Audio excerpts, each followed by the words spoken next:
تو اکثر ہمارے درمیان ایسے لاپرواہ پیدا ہو جاتے ہیں جو اپنے ماں باپ کو یا عزیزوں کو سال دو سال تو برسی دیسا جو ہے کرنا کر لیا تو پھر بھول جاتے ہیں۔ میں اپنے جوانوں سے اتنا کہنا چاہوں گا، روایتیں بہت ہیں، بس ایک چھوٹی سی روایت سن لیں کہ معصوم نے فرمایا کہ دنیا کی لائق اولاد آخرت میں نالائق بن جائے گی، اور دنیا کی نالائق اولاد آخرت کی لائق بن جائے گی۔ پوچھا گیا مولا کیسے؟ کہ دنیا میں لائق تھے، ماں باپ کی خوب خدمت کی، بیماری میں خدمت کی، ہر طرح سے خدمت کی جب تک وہ زندہ تھے، لیکن مرنے کے بعد ان کو بھول گئے۔ جب وہ زیادہ محتاج تھے کہ ہماری جو نمازیں چھوٹ گئی ہیں وہ ادا کروا دو،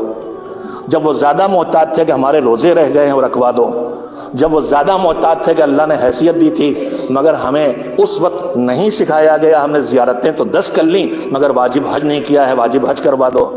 ہم نے کار خیر پہ سالانہ لاکھوں خرچ کیے مگر خمس نہیں نکالا تھا، ادا کر دو۔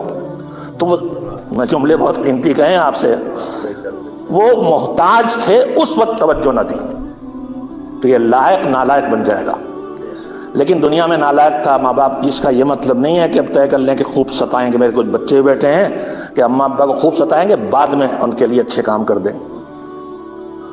جو نالائق تھا، ماں باپ کا خیال نہیں کیا، ان کو تنگ کیا، ان کی بات نہیں مانی، ان کا خیال نہیں رکھا، ان کا احترام نہیں کیا، اور ماں باپ کا خیال رکھنے کا ایک حصہ یہ ہے جو اب کما رہے ہیں، اور جب ان کے ماں باپ کما کے پال رہے تھے اب وہ مجبور ہو گئے۔ ان کے خیال رکھنے کا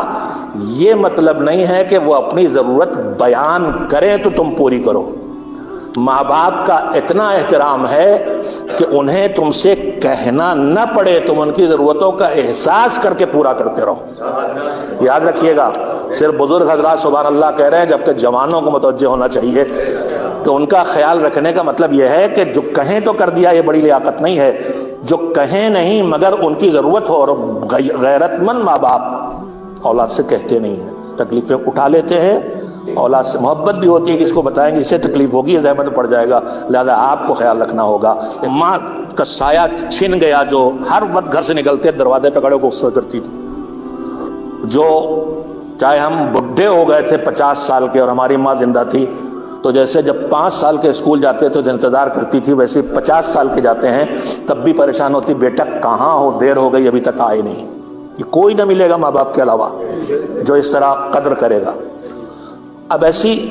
محبت جب چھن گئی تو اب احساس ہوا کہ کون چلا گیا اور ہم نے اس کے ساتھ کیا بدسلوکی کی، تو اب متوجہ ہو گیا۔ اللہ نے کہیں بھی دروازے بند نہیں کیے رحمت کے، مغفرت کے، کا متوجہ ہو گئے ہو۔ اب ماں باپ کی خدمت یہ ہے کہ ان کے واجبات ادا کرو، اگر رہ گئے ہیں۔ دنیا سے جب کوئی جائے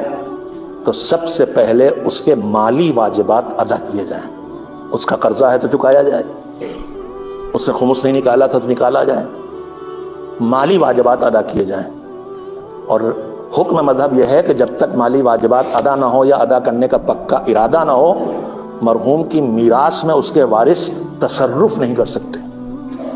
مالک سب ایک دم سے کیسے کر دیں گے، تو وہ رحیم میں کہتا ہے یا نہیں فوراً کر پائے ہو تو پکا ارادہ کرو کہ جلد از جلد ان کے مالی واجبات، ان کا قرضہ، ان کا خمس، ان کی زکوٰۃ اگر کہیں ہو، جو واجب ہے وہ پہلے ادا کر دو۔ اس کے بعد بدنی واجبات، نماز چھوٹی ہے وہ، روزہ چھوٹا ہے وہ، حج جو ہے وہ مالی واجب بھی ہے بدنی واجب بھی ہے، اگر حیثیت تھی اور حج پہ نہیں گئے تھے تو حج ادا کیا جائے، یہ پہلے ہے، اس لیے کہ واجبات ہیں۔ اس کے بعد جو کار خیر آپ کا جی چاہے وہ انجام دیں، میں روکتا نہیں ہوں، آپ پکی نیت کر لیں، سیوم 40واں نہیں جاری رکھیں تاکہ یہ اچھی باتیں ان مجلسوں کے ذریعے پہنچتی رہیں، لیکن ساتھ ہی ساتھ ان کے مالی واجبات کو انجام دینے کی طرف متوجہ رہیں، اور یہ سمجھ لیں کہ اگر ہمارے ماں باپ اس زندگی میں ہوتے اور وہ بیمار ہوتے تو ہم پہلے ان کی دوا کراتے۔ اگر ان کے سینے میں درد اٹھا ہوا ہے تو ہم ان کے سامنے سیب نہ نہیں لے کے آتے کہ ابا کھا لیجئے، پہلے ان کی دوا لاتے، جب طبیعت ٹھیک ہو جاتی تو سیب کھلاتے۔ میرے عزیزو، واجب ادا نہ ہونے کی وجہ سے تکلیفیں ہیں، پہلے ان تکلیفوں سے نکالیے، پھر سنت اور مستحب کاموں کو انجام دیجیے۔ مغفرت کی دعا مستقل کرنے کا حکم ہے ماں باپ کے لیے، اور